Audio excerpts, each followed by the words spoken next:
నేను పెట్టినటువంటి టైటిల్ ప్రకారం ఇది ఈ యొక్క మన ప్రవీణ్ పగడాల బ్రదర్ విషయంలో నేను ఏంటంటే ప్రజాముఖంగా నేనే కాకుండా నాలాగా కొద్ది మంది అతి కొద్ది మంది ప్రవీణ్ బ్రదర్ విషయంలో ఇది ఆయన యొక్క న్యాయం జరగాలని, ఆయన లెగసీ కంటిన్యూ కావాలని, ఎందుకంటే ఒక మంచి వ్యక్తి ఆయన వల్ల 10 మందికి మంచి జరిగింది. ఏ బిలీఫ్ సిస్టమ్ ఉన్నా సరే, ఏ మత విశ్వాసాలని పాటించినా సరే, ఆయనకు ఒక ఏమంటారు మంచి విద్యావేత్త, అనేక విషయాల మీద అవగాహన ఉన్న వ్యక్తిగా. సో తన జీవితము ఒక్క పైసా కూడా ఇప్పుడు దశమ భాగాలు ఇట్లా ఆయన ఇది అపాలజెస్టిక్స్ అంటే ఒక ఏమంటారు క్రిస్టియన్ కమ్యూనిటీలో జ్ఞానాన్ని పంచే వ్యక్తిగా ఆయన ఇది విద్యకు అత్యంత ప్రాధాన్యం ఇచ్చి ఎందరో 12 మంది పేద పిల్లల్ని ఇంట్లోనే చదివిపిస్తూ ఒక అనాథాశ్రమాన్ని నడిపిస్తూ, అదేవిధంగా ఇట్లా అనేక ప్రాంతాలు తిరిగి పేద పిల్లలకి చదువు చెప్పించే ప్రయత్నము, ఆ రాజమండ్రి వెళ్ళడము, ఇవన్నీ అంటే ఒక చర్చ్ అనేది ఒక క్రిస్టియానిటీ ఆయనకు దేవుడు మార్గం చూపెట్టి ఆయన జీవితంలో ఒక పెద్ద మార్పు తెచ్చిండు. అంతకుముందు కడపలో పెరిగిన వాతావరణానికి ఆ దేవుని దిశగా వచ్చినప్పుడు అది ఒక బిలీఫ్ సిస్టమ్. ఓకే, అదొక్కటే ఇక్కడ లేదు ప్రవీణ్ బ్రదర్ విషయంలో. ఓకే, ఇప్పుడు మిగతా వాళ్ళు అనుకోండి, ఇప్పుడు జాన్ వెస్లీ గారు, ఇంకోరో సంబడి, ఓకే, ఈ corporate pastor Calvary Satish Kumar గారు, ఇంకా అనేక మంది ఇక పేర్లు చెప్పిన కొద్దీ వాళ్ళు నా మీద వీడియోలు పెడతా ఉంటారు. ఓకే, అంటే మన టాపిక్ డైవర్ట్ అయిపోతుంది పేర్లు చెప్పినప్పుడు. సో కానీ అందులో ఉండే సారాంశం ఏంటి అంటే మోస్ట్ ఆఫ్ దీస్ ప్రతి మతంలో దొంగలు ఉన్నారు. ఓకే, దేవుడి పేరు మీద వ్యాపారం చేసుకొని పైసలు లూటీ చేసుకుంటున్న వాళ్ళు, ఆ ప్రజల సొమ్ము తీసుకొని దశమ భాగాలు వాళ్ళ శాలరీ రాగానే వాళ్ళకెళ్ళి 1/10 కంపల్సరీ ఇవ్వాలంట వాళ్ళ అఫిలియేటెడ్ చర్చిలకి. ఆ విధంగా అట్లా దశమ భాగాలు తీసుకొని వాళ్ళు అందులో ఎంత పర్సెంటేజ్, ఒక 5-10% కూడా ప్రజలకు నిష్పక్షపాతం ఖర్చు పెడుతున్నారా లేదా నాకు డౌట్. ఓకే, మిగిలిన 80-90% వాళ్ళ స్వంతానికి విలాసాలకి ఖర్చు చేసుకుంటున్నారు. ఒక సిస్టర్ చెప్తున్నది, ఇప్పుడు జాన్ వెస్లీ గారి విషయంలో కొంతమంది అంధభక్తులను తయారు చేసుకున్నాడు ఆయన జాన్ వెస్లీ గారు.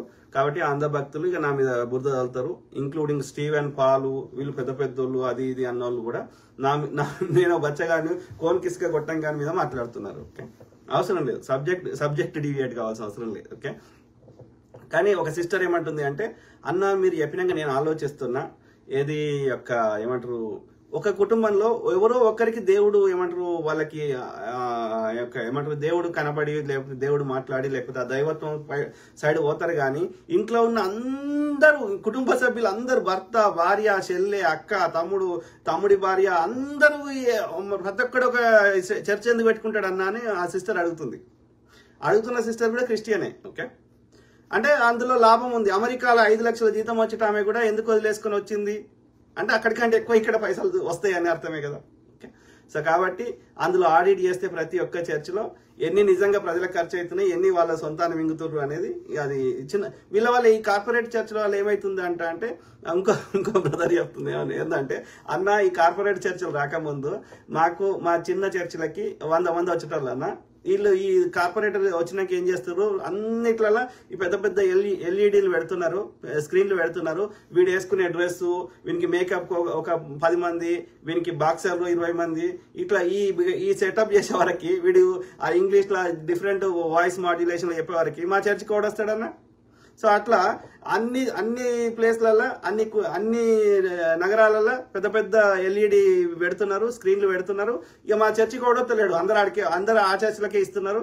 సో ఇట్లా కార్పొరేట్ వల్ల దోసుకుంటున్నారు, మా చిన్న చర్చిలను చంపేస్తున్నారు అని ఆ బ్రదర్ బాధపడుతున్నాడు. ఓకే, అయితే ఇక్కడ మెయిన్ టాపిక్ ఏంటంటే, ఆ బ్రదర్ ఎవరో నాకు తెలియదు. ఆ బ్రదరు హానెస్ట్ గా చెప్తున్నా 3 ఏళ్ల కిందనో ఎప్పుడో నాకు కరెక్ట్ గుర్తులేదు, అరౌండ్ 3 years అయిందో ఇంకెక్కువైందో. ఓకే, సో ఆ బ్రదర్ది ఒక్క వీడియో చూసిన నేను, ఈ రక్షణ టీవీలో బ్రిటిష్ వాడు తెచ్చిన చట్టాల గురించి మస్తు మాట్లాడిండు. ఎవరు పెట్టిండ్రండి మా మూతికి ముంత ముడ్డికి చీపురు అని మంచిగా మాట్లాడిండు. ఆ వీడియో నా దగ్గర ఉన్నది. సో అది మాట్లాడితే అది నేను సేవ్ చేసుకున్నా, ఎందుకంటే అంధభక్తులకి కౌంటర్ ఇవ్వచ్చు అది. ఓకే, అర్థమైందా? సో కానీ ఆ ఒక సిస్టర్ నాకు చచ్చిపోయిన నెక్స్ట్ డేనే మెసేజ్ పెట్టింది ఫేస్బుక్ లో, అన్న ప్రవీణ్ పగడాల బ్రదర్ చంపినరు అన్న అని పెట్టింది ఈ యొక్క బీజేపీ ఆర్ఎస్ఎస్ విద్వేష పురుగులు. చంపినరు అనగానే ఎవరు ప్రవీణ్ పగడాల నాకు తెలియదు. అప్పుడు ఏం చేసిన, గూగుల్లో పోయి సెర్చ్ చేస్తే ఈయన ఫోటో కనిపించింది, ఈయన ఫేస్ కనిపించింది. అప్పుడు నేను నేను చూసిన ఈయనను అని అప్పుడు గుర్తు చేసుకున్నా. ఓకే, అర్థమైందా? సో అంటే నాకు ఆయన ముఖ పరిచయంగా, అంటే నేను ఆయన చూసిన ఒక వీడియో తప్ప నేను ఆయనతో మాట్లాడలేదు. ఆయన ఏం చేస్తాడు, ఆయన యాక్టివిజం తెలియదు, ఆయన గురించి 0% నాలెడ్జ్. ఏది చనిపోయేంత వరకు, ఈ ఇన్సిడెంట్ అయినంత వరకు. ఓకే, ఇన్సిడెంట్ అయినాక మాట్లాడిన కొద్దీ తెలుస్తూ ఉంది.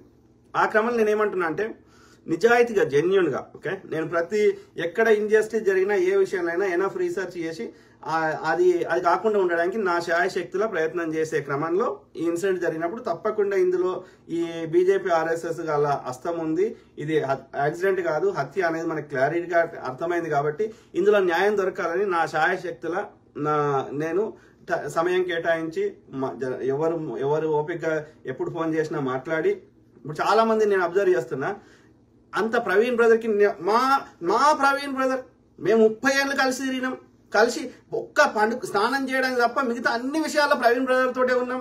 ఓకే, దొడ్డికి కూడా కలిసే పోయినాం. ఇట్లా చెప్పిన వాళ్ళు ఇవాళ ఒక 10 నిమిషాలు ఆయన గురించి మనం అడుగుదామంటే టైం ఇస్తలేరు.